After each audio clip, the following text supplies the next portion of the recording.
어제 정부의 부동산 대책 발표에 맞춰 청와대도 대통령 참모들이 솔선수범하는 차원에서 이른 시일 안에 집 한 채를 제외한 나머지를 처분하라고 권고했습니다. 서울과 수도권 안에 집을 2채 이상 보유한 비서관급 이상 참모 11명이 대상인데 공직사회 전체로 분위기가 확산할지 주목됩니다. 신호 기자입니다.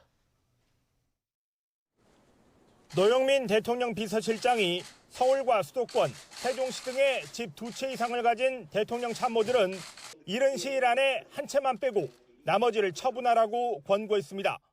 매각 시한은 6개월 정도인데 청와대 비서관급 이상 고위공직자 11명이 대상입니다. 노영민 비서실장도 집이 2채지만 서울 강남과 청주에 각각 한 채씩을 보유하고 있어서 해당되지 않습니다. 법적인 강제성 있는 조치는 아니지만 고위공직자 스스로 여론 등을 놓고 판단할 거라며 정부의 부동산 가격 안정 정책에 동참하자는 취지라고 윤두한 국민소통수석은 밝혔습니다. 대통령의 강한 의지도 담겨 있어서 앞으로 비서관급 이상 참모를 새로 임용할 때도 이번 조치를 하나의 잣대로 적용할 방침입니다.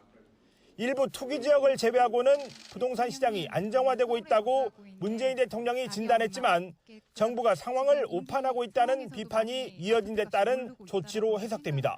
지금 부동산 가격을 잡아왔고요. 그다음에 또 전국적으로는 부동산 가격이 오히려 하락했을 정도로 안정화되고 있습니다. 또 전현직 정책실장을 포함해 청와대 참모들이 최근 3년간 3억 원 넘는 부동산 시세 차익을 누렸다는 시민단체의 비판도 이번 조치에 반영됐습니다.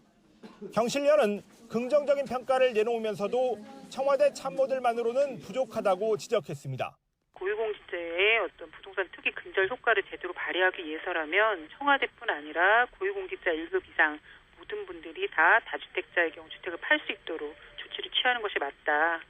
청와대는 이번 조치가 공직사회 전반으로 확산할 것인지에 대한 질문에 파급 효과는 있을 것으로 본다고 밝혔습니다. 하지만 지나치게 보여주기식 대책이라는 지적도 있어서 시장에 미칠 영향을 지켜봐야 할 것 같습니다.